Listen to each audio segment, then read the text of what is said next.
to the Daddy Issues podcast with Danny D, where we take a deep dive into the everyday lives of men who are fathers and husbands, their day-to-day struggles with mental health, fatherhood, finances, fitness, and how they build and maintain healthy relationships on a daily basis. So join us each week as we interview different men and get their perspectives on different topics, and also what they feel like they have to do every day to become the best version of themselves. So, if you're not too busy, let's get started. Thank you for tuning in to another edition of Daddy Issues Podcast. I'm your boy. I'm your host, Danny D. Glad to see you again, man. You made it. You made it. I was worried about you for a second. I didn't think you were going to make it. I thought you were going to be late or just not show up. And guess what? I'm a scumbag because I prejudged you. And look at you. You're standing right here in front of me. And while you're standing here in front of me, I just want to go straight into our affirmations. You're beautiful. You look good today. Man. You took a bath today. You washed your ass. You smelling good. What's that? Lavender? Is that Old Spice? Oh man, you smelling good. You smelling good. You're looking good. That means you're feeling good. And I'm glad that you stopped by to get a little bit of these diamonds dropped on you. These pearls of wisdom dropped on you. I'm proud of you. Be proud of yourself. You conquered another day. You got out of the bed and you made it. You're standing on your own 2 feet. I'm proud of you. You should be proud of yourself. Hey, make that fucking bed. I've been watching you. I've been watching you. You ain't been making your bed in the morning. You thought I didn't see that? Make that fucking bed up. Fluff them pillows, man. Stop being a slob, man. You live in a pig pen? Clean up that room. I watched you not do it. Well, guys, welcome to episode 7 of season 1 of the podcast. Man, can you believe it? I remember it just like yesterday, man, when I did the first audio podcast, the D word, about how men deal with depression in their daily lives. And what do they say? The rest is history. Now look at us, man. We're living in 2030 fucking 5. I got purple space light on me and I'm doing a video podcast. Man, times is changing. Times is changing, man. Matter of fact, tell me what you guys think about the purple light, man. I can switch it to a lot of different things, man. I can switch this to a lot of different colors, right? But you know what? I'm trying to see what the feedback is, if you guys even like the light, right? Got the little ambiance in the back, the plant, the light back there, and then the other few things, right? I don't know. I like it. So, again, this is episode 7. I don't know if you listened to episode 6. Beauty and the Beast, man. We had a young lady write into the show, and she was basically talking about some self-esteem issues she was having. Some issues she was going through, man. And she kind of expressed, she didn't really know what to do and, how to get through those. So we gave her a little bit of advice. We gave her a little bit of wisdom. And I think she's gonna be okay, man. I think we broke through. I think we gave her some helpful tips, and I think we gave her some good advice, and I think she's gonna be okay. She's gonna be fine. We got a good show for you guys today, man. We got a good email, kind of a sad email, but an email nonetheless. And I hope you guys enjoy the information. Speaking of that, if you guys want to write into the show, going to be dadissuespodcast@gmail.com. Again, that's dadissuespodcast@gmail.com. And guess what else? Like my fucking podcast. Like my shit. Share my shit. Y'all, man. Y'all pissing me off a little bit. Y'all really sitting in y'all rooms listening to my podcast, changing your lives, but not helping other people, man. Reach back. Didn't you hear the podcast I did called Hurt People, Hurt People? Oh, you didn't listen to that podcast? Go listen to all my shit. You shouldn't even be listening to this right now if you haven't listened through 1 through 6. Come on, man. Y'all, you know what? I ain't about to get in. I ain't about to do this with y'all. I ain't about to get into it with y'all today. Right? We ain't about to get into an argument today. It's a beautiful day today because guess what? I'm here. You're here. We're here. We made it. Again, you know what I'm gonna say. If you've been following this podcast, you know what I'm about to bring up. I'm about to bring up that one perfect brick. That's what your goal should be today, and that's what you should be doing if you've been listening to this podcast, is every day trying to lay that one perfect brick down every single day. And again, that brick could be anything that you want it to be. It could be your diet, it could be your job, it could be your kids, it could be your wife, it could be anything, it could be your family in general, right? If your one perfect brick is not hitting your shit every day in the bathroom, guess what? Lay that one perfect brick. Take that down from 4 or 5 times a day, smacking your shit, to 1 time a day, 3 times a day, 2 times a day, right? Lay that one perfect brick, man. Lay that one perfect brick. Every single day, that should be your goal. Okay, let's get into the email of today. Let me pull it up, guys. Let me pull it up. All right, look at these, man. These are productions, man. Okay, you ready? I am. My face got bright like I'm going up to heaven. All right. Dear Daddy Issues Podcast. My name is Monique, and at the age of 42, I recently lost my father to a sudden heart attack. The heaviness of grief is compounded by the fact that our last conversation was strained, leaving me with a profound sense of regret.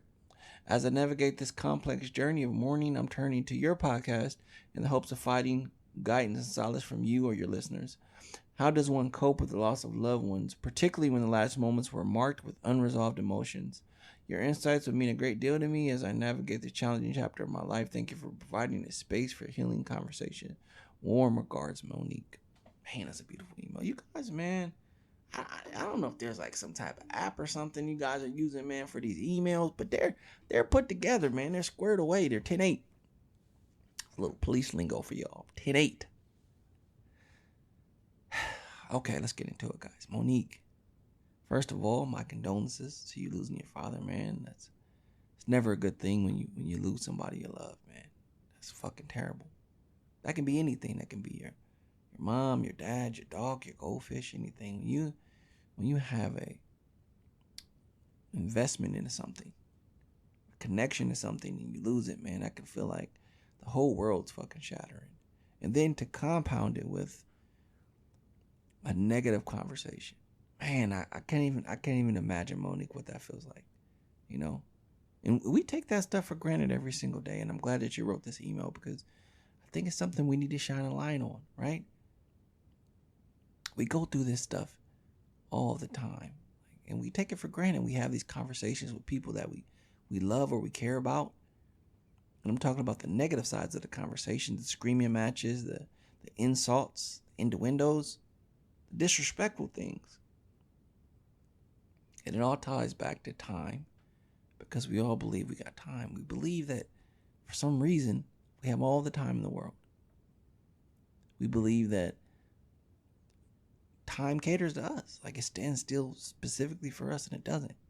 We don't think about those things. We don't take those things into account. That's why we don't really guard our mouths or our feelings or our emotions that much.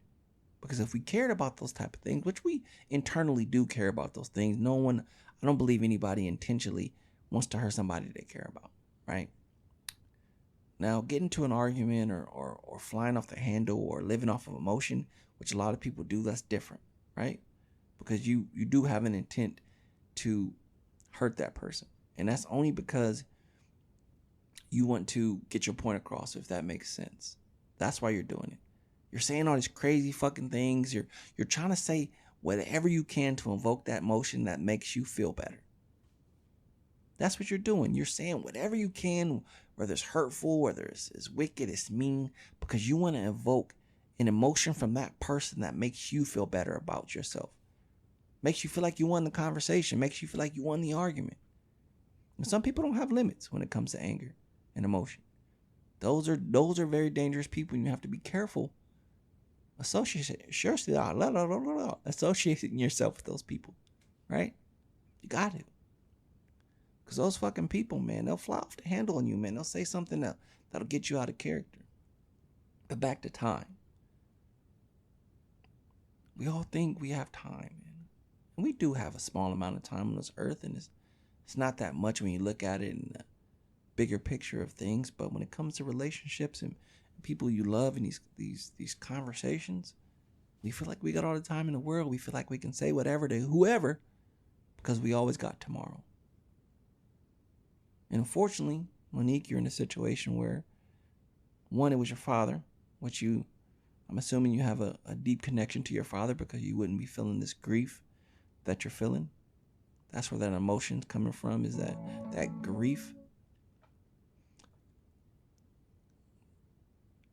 Unfortunately, you didn't really speak on the conversation that you had with your father, but it wasn't a positive one. It wasn't a good one. I'm assuming it was a screaming match. I'm assuming that it was just a bad conversation, right? And really bad conversations depend on the perspective of the person. Some people may believe that a bad conversation is, what you're saying, but the other person that's having the conversation may believe that it's something that needs to be said, right? It's all perspective.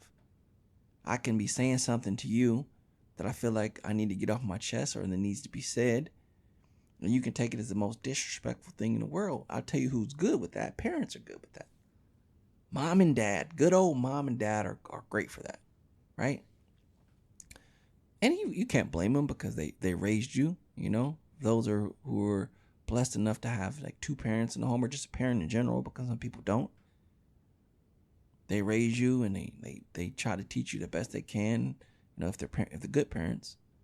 And they try to lead you down the right path. But I think sometimes parents forget that we get older, right? Sometimes parents forget that at some point they can no longer tell you what to do. They only can suggest what they would like you to do. And that's a big disconnect with kids and parents. I shouldn't say kids. I should say like young adults and parents, right? Because you're an adult. If you're a kid, you should be listening to your mom and dad. And if not, you're going to get a boot in your ass. But yeah, they're good for that. So they'll, because and you can't blame them because they've been spending their whole lives correcting you, trying to put you on the right path.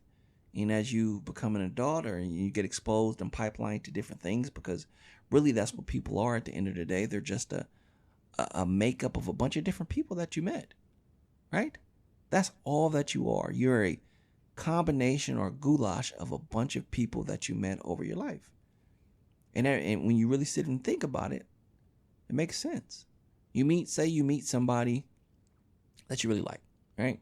They got a catchphrase or they have mannerisms or something that you really think is cool. You take a little part of that person, right? Then you meet the next person and the next person and the next person and the next person and the next person.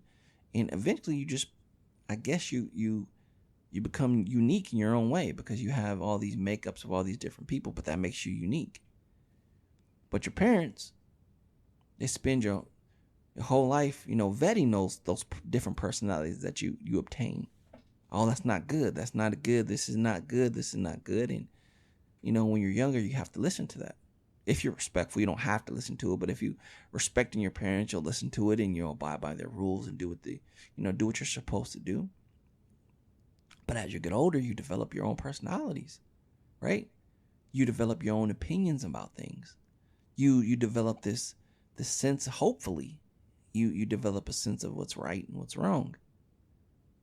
And sometimes that can clash because you're not, your parents can teach you as much as they want to. It doesn't mean that you're going to agree with it. What you agree with now, you're going to agree with later, right? So going back to parents not understanding the fact that they can only suggest, like I suggest that you do this. No, they still believe they can tell you to do something. You need to do this. And they're still living off the respect factor.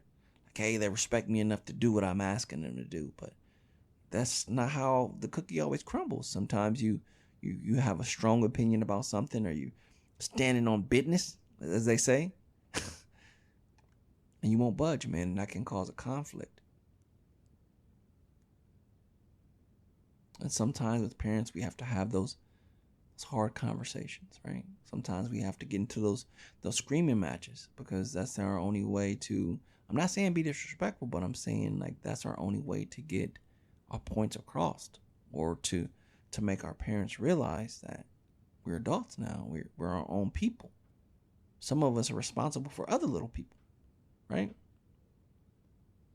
But it's always a hard thing when you get into I don't want to say a bad situation, or you get into a bad conversation with a person and you regret it later, right? We're not even focusing on the fact that somebody like passing away, like in Monique's situation right now. We're talking about just a general overall conversation of somebody you care about. If you have a conscience, right? Because some people feel like they're in the right. They won't feel one way or another about it. They'll say what they need to say, and they'll move on. And if you're not willing to adapt to their style of thinking, they'll just say fuck you, whatever. Just leave me alone. I'll cut you off. But with people we care about, or people we respect, I should say, when you get into a bad conversation, it haunts you. You feel bad about it, man. That's your conscience. Like, man. Because everybody knows, like, they're not angels. They get in these conversations, these strong conversations, or yelling matches, or verbals, and they say things, like I said earlier, like they try to invoke that emotion that makes them feel better about themselves or their point they're trying to prove. So they go low. And some of us are lucky enough, or most of us are lucky enough, to be able to recant those conversations, or discuss those conversations further, or just apologize for them and say, hey, man, I was fucking wrong. Some people are stubborn and won't do that, but most people, with a sense of some type of consciousness, will say, hey, I'm sorry, man, I was wrong, or, you were right. Or, you know what, we both did some things. But some of us, like in Monique's situation, we have those conversations, and we don't get to recant. We don't get to take them back. We don't get to say that I'm sorry. We don't get to say I was wrong. We don't get to say, hey, you were right. We don't get to say, we both did things. It's just stripped from us. It's taken from us. And that goes back to that, because we all believe we have time. We all believe we have a ton of time. And you know what? And I believe that's where most midlife crises come from. You start to realize your sense of mortality. Like, you start to understand, like, man, I'm getting old. I'm getting older. Like, I'm actually getting old. Like, I can remember when I was in my early 20s, and I used to tell one of my friends, like, and it's so crazy now that I would even say this phrase. Like, I won't be able to say it now, but like, oh man, don't worry about it, man. We got all the time in the world. We're young. I used to literally say that to him, like, oh man, we should do this. I mean, what are you talking about, man? We're young. We're young. We got time. And as you become older, man, you start to grasp that sense of mortality. Like, man, I'm not going to live forever. I'm getting older, right? And then you start to say unusual phrases that you don't, recall saying when you were younger. Like, man, I'm getting older. Times is changing, or man, where does time go? Or man, how'd you get big so fast? Or, so we start to panic a little bit, right? We start to do things out of our character. We start to act different ways. We start to act strange in a way, right? Because we're trying to regain that sense of mortality. We're trying to gain that feeling, forever young feeling. Like, oh, I'm still young. I still can do this. But these things, like people passing that you love, and, just anything in general like that, when you're losing a loved one or a loved thing, it makes you think about mortality a little bit more. It's like, man, I can remember when I was younger, and I don't know why this is so vivid in my mind, but I recall my father, like, lifting up the couch one day. My mom and my dad was cleaning the living room, right? And I'm just fucking being a little bad kid, like I normally was. And I remember my dad picking up the couch with one hand, like lifting it up to vacuum under it, right? And he put it back down. First of all, like, it blew my mind. I'm like, man, my dad is a fucking superhero. This man just lift this couch up with one hand. And I remember going over there, grabbing that couch, trying to lift that couch, and it wouldn't budge. It was like 10 tons of steel. And I don't know, man. I just remember looking at my dad like, man, my dad he's a superhero. But as I got older, I understood that, like, man, he was just a grown man. He just had grown man strength, right? That sense of wonderment was gone, right? And now I see my son looking at me the same way. Like, man, Dad, you're a superhero. You're the best. You're the greatest. You're the greatest. You're the best. And I just think we have to cherish those moments. We really have to enjoy those moments. A lot of us are the ones that are passing that information down to other people because we missed our opportunity to enjoy those moments. So we're constantly telling other people like, hey, enjoy it while it lasts, man. It's not going to last forever. Hey, you're not going to be young forever. Hey, give them their flowers while they're here. And Monique, it's a terrible situation you're in right now, right? Because I'm sure that you were close with your father. I hope you were close with your father. I'm assuming. Like I said, this grief you feel, that emotion you only invoke that emotion if you care about somebody, right? If something happens to somebody and you feel grief about it or you feel regret, it's because you had some type of emotion about that person or some type of unfinished business within yourself that you didn't get to pass along to that person. So you had this conversation with your father, right? Wasn't a positive one. You probably said some things you didn't mean. He probably said some things that he didn't mean. And unfortunately, you believe that you had time. He believed he had time. I will let things cool off. Then your father had a heart attack. And that time is stripped from you, stripped from him. And now you're sitting here with these unresolved feelings, these emotions that you almost can't handle. One, your father passed away, so you're dealing with that traumatic experience. I couldn't even imagine, right? We all know it's coming. I know it's coming. I know my parents won't be here forever. But my mind makes me believe that they will be, and that helps me, I guess, emotionally adjust to it. Okay, they'll be here forever. They're going to outlive me. And that's probably the same way you were thinking, like, this ain't the first argument I got in with Pop, so I'll be able to mend it later. So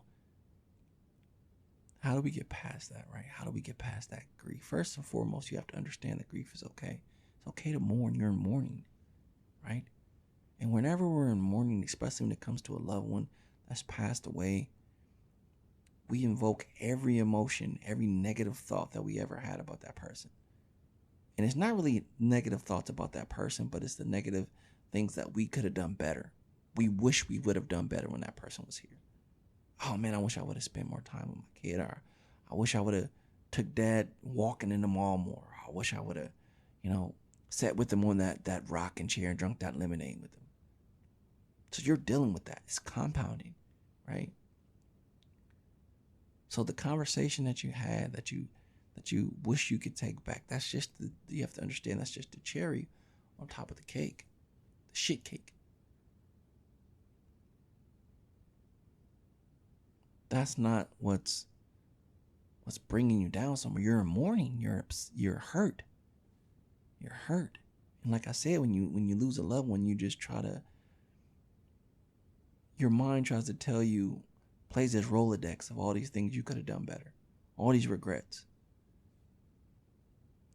And in reality, hopefully you and your father had a good relationship. He knows that, like, you didn't mean it. He knows that you love him. You know that you love him. No one knows anybody's last thoughts before they head upstairs. Right? And I don't think your father was, cursing your name. Monique. I hate her. Why'd she do this to me? No, I don't think it was that. I think, honestly, he was thinking the same way that you were thinking, Monique. We got time. She's just mad right now. She's just upset. We got time. We'll fix it tomorrow. We'll talk about it later. And unfortunately, you didn't get to have that conversation. You didn't get to have that closure. But you have to understand, one, it's okay to grieve. And two, you have to accept the fact that we're not perfect, right? None of us are perfect.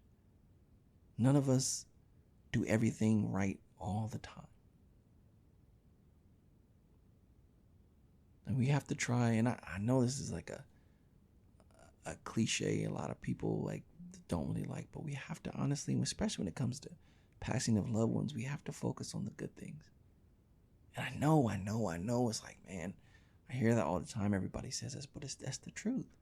The same way that you're rolling that Rolodex in your head of everything that you regret, everything you wish you would have said, everything you wish you would have took back or did differently, you have an opposite Rolodex of all the good memories, all the good conversations that you guys have. You have to take solace in knowing that those conversations and those memories and those times that you share with your father built on the fact that he knows that you loved him. Right? I've been in millions of disagreements and verbals with my parents, right? And sometimes I don't even regret them for months. But then after a while, like when you start to reconnect with those people again, you realize how small and minute and insignificant those petty arguments were. Monique, you gotta allow yourself to mourn. You gotta allow yourself to be upset. It's okay. It's okay. You lost your father. You lost your pops. That's heartbreaking. That's traumatic. And I know you wish you can take that conversation back. I know you would give anything in the world just to be able to say, hey, Dad, I love you. I want you to know I love you. But like I said, you have to take solace in knowing that all those moments from the minute that you were a little baby walking around to an independent woman that you are today solidified the fact that you're showing your father that he's doing the right thing and that he loved you and you loved him, right? Hopefully you weren't beating the shit out of your father and abusing him and being mean to him and think that's a totally different ball of wax. We're going to assume that you were a good daughter. I believe you were a good daughter, right? Like I said, you're showing this emotion of grief, and to be able to show that emotion of grief, you have to have some type of attachment or investment into that person emotionally that makes you feel that way. So you gotta allow yourself to grieve, right? This is not going to be the only regret that you're going to have, right? This is not going to be the only negative emotion you have about your father's passing or negative emotion you have about yourself. But you can't just verbally abuse yourself for days and months, and that ghost will start to fucking haunt you more and more and more. So that's my advice on it, Monique. You gotta, one, realize that you're mourning, you're grieving, so you're gonna have a lot more regrets and negative emotions about things you wish you've done better, things you wish you wouldn't have done, things you wish you would have did more. That's what this process entails, right? When a person that you love or care about is no longer here, you start to unfortunately value all the time that you spent together. And a lot of us don't get to do that in the moment, right? We don't get to do that. In even though we have the opportunity to do it in the here and now, we don't take advantage of it because of time. We feel like we have time. Oh, I got time. It's gonna be okay. It's just an argument. We never know, man. We never know. So allow yourself to grieve. Allow yourself to be upset, to scream, to cry through it. You gotta get through it. You gotta scream. You gotta cry. You gotta mourn. You gotta be hurt because it's a hurtful situation. But you have to understand. You have two Rolodexes. You have that Rolodex that's spinning through your mind right now of everything you wish you would have done, but you have that counter Rolodex of everything that you did do. Every time you did say you loved your father, every time you cherished moments that you had with him, or every time you made him feel valued, every time you made him feel like a good dad, every time you made him feel like, man, I did good with this one. You have to be able to invoke those emotions, because those help, and this is not just you, anybody, that helps you cope with the loss of something like that. Because we're talking about a parent, someone that obviously you knew your whole life, and this person not here anymore. That can be so traumatic for some people, they won't bounce back from it. Honestly, I think Kanye West is a good example of that, man. I think when he lost his mom, he just lost it. And he doesn't know how to bounce back from it. Right? Go through mourning. Go through your phases of pain. But you have to learn to love the memory of your father. And you have to learn to understand that he understood as a parent raising a daughter that he did a good job.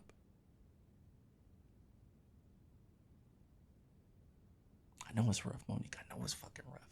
It's rough for me talking about it, because it invokes emotions in me thinking about my parents. Like, man, what would I do? What am I going to do when my parents are gone? It's rough. But the good thing is, guess what, Monique? It's not the end of the world. It feels like it. It feels like a ton of fucking bricks on your chest. And I'm sure every morning you wake up, you're crying. Every night you're going to sleep, you're crying. And it's easy for me to say, but it'll get better. I promise you it'll get better. Right? Hopefully you got a good cast around you, and if you don't, I advise you to get around those people, right? Those people who bring up those times and those bring out those emotions in you, as far as like happiness. Oh, remember when dad did this? Remember when dad did that? Remember when dad said this and said that? That helps you cope and it gives you memories to cherish, right? We just got to focus on spinning that Rolodex, right? Positive things, good things. Nobody blames you.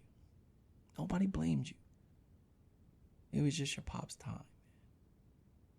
It's shitty to hear, but it was his time. That conversation that you had with your father had no bearing on his time. It was his time.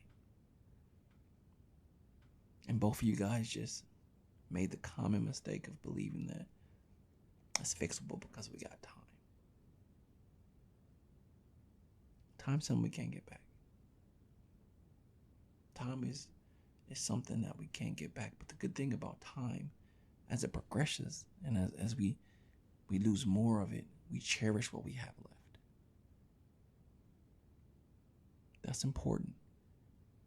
As time progresses and we lose more time, we understand how valuable time is, and we cherish the time that we have left. You're going to make it, Monique. I promise you're going to make it. I promise you. I believe in you. And I believe that your father was a great man, and I believe he knows he raised a good daughter. I believe he's, I don't know your religious beliefs, but I believe he's looking down on you and like, hey, you're going to be okay, kid. I gave you all the tools you needed. You got the toolbox. You just got to utilize them. And as each day goes on and, you learn how to cope a little bit more a day at a time, you'll get through it. You'll get through it. I promise you. Just got to keep fighting. Got to keep fighting. Don't check out. I know you got all your groceries. I know you feel like checking out, but don't check out yet. Still got a couple more things to buy. Right? I appreciate you writing in, Monique. So that's a rough email. That's a rough thing to reach out to people and talk about. Hopefully I've gave you something during this podcast episode that you can use, something that you can rely on, some type of coping mechanism that you can use, some type of tool to add to your toolbox of things. But if you don't remember anything else that I said today, remember this. Time is precious. Time is everything. Time is the real currency. Time is the real currency. And once it's gone, we can't get it back, unfortunately. And as it progresses and time goes on, we start to realize how valuable the time that we have left is. So take the time now. Take the opportunity now while you do have time. Cherish it. Do the things that you don't normally do. Get out of your character. Get out of yourself. Get out of your everyday norm. Go do things. Go talk to people. Tell people that you love them. Don't just rely on the fact that they know that you love them. Tell them. Why not? It's free. Doesn't hurt anybody. Spend that time. Fix those relationships that you know you should have fixed a long time ago. Talk to those people. Have those hard conversations. Deal with those traumas. Fix those issues. Because I know, just like me, you believe you got time. And the fact of the matter is, we don't have the time. It's just a small drop in the bucket. So, guys, that's the end of episode 7. I want to thank Monique personally for writing in and reaching out to me and reaching out to you. Don't forget that, guys. She's reaching out to all of us. Not just me, not just you. That's why you got to interact. That's why you got to write emails. That's why you got to give advice. I'm just a catalyst. I'm just a vessel, a voice. You guys are the true talkers, man. You're the information givers, because you guys are going through this stuff every day. Somewhere, someone is going through exactly what Monique is going through. So they can help. They can reach out. They can say, hey, this is what I feel about it. This is how I coped with that. This is how I dealt with that. Or maybe you guys will take something from this podcast episode and be like, man, you know what? He's right. I need to do some things. I need to do some internal soul searching. I need to mend some things. I need to fix some things. But I know you will. It's a progression, right? It's hard. I know it's hard, but like I say all the time I say this.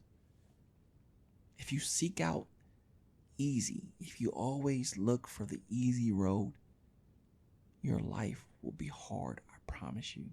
Every time you go through life trying to find the easiest route, the easiest road, trying to circumvent the tough things in life, the things that build character and callous you, your life will be hard. But I promise you, if you seek out the hard things and try to conquer those things or learn how to adapt under pressure, your life will be easy.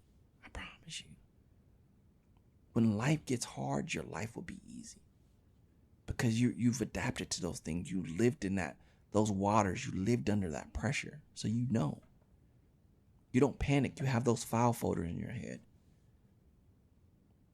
A lot of people who seek out the easy road when it comes to those things, and they get hit with adversity, or for example, Monique, not specifically talking about Monique, but her situation, a death in the family, or something traumatic, something that changes your character. If you don't have those file folders to rely back on because you've always took the easy road out, you're going to crumble. You're going to fucking fold. And some people don't come back from that. I promise you that. Some people never come back from that because they don't know how. They haven't been in those waters, and they don't have a good cast and crew around them. They don't have people with good character, quality traits that will allow them to come back above water. So like I always say, man, try to lay that perfect brick. Try to lay that foundation. One brick at a time, one brick at a time. Go towards the hard things. I know it's going to fucking cry. Go through it. It's just a little fucking pain. Go through it. Go through it. Make that file folder in your head. Get those calluses for life. And not even in a bad way. Just build that fucking thick layer that things just bounce off of you. When you go through pain or hard times, it's like, I've seen worse. I've been through worse. I'm here. I'm here. Life is coming, but I'm here. I'm standing. You won't regret it. I promise you. You won't regret it. It'll suck while you're going through it in real time. But when you're sitting back in grandma's old rocking chair with that half and half Arnold Palmer, and you're watching your kids run around in the yard, splitting image of you, you're going to roll that Rolodex. You're going to say, you know what, man, I'm glad I took the road that I took. I'm glad I did the things that I done. Because it's brought me here, and I'm content. I'm satisfied. That's important. I know I made the right decisions. I know I chose the right path. I know I've done everything I could in life to make my life easier for other people by taking the hard way. Well, that's it for today's show, guys. I appreciate you tuning in to episode 7. Haven't came up with a title for the show, but I'm sure it'll be fly. Make sure you like my shit, man. Share my shit. Like it. If you feel like you know somebody that's going through the same thing, man, share this podcast with them, man. Because this was a deep podcast, in my opinion. You might think it's a polished shit, but in my opinion, I think this helps some people today, man. So, as always, man, I love you guys, and I'll see you in the next podcast.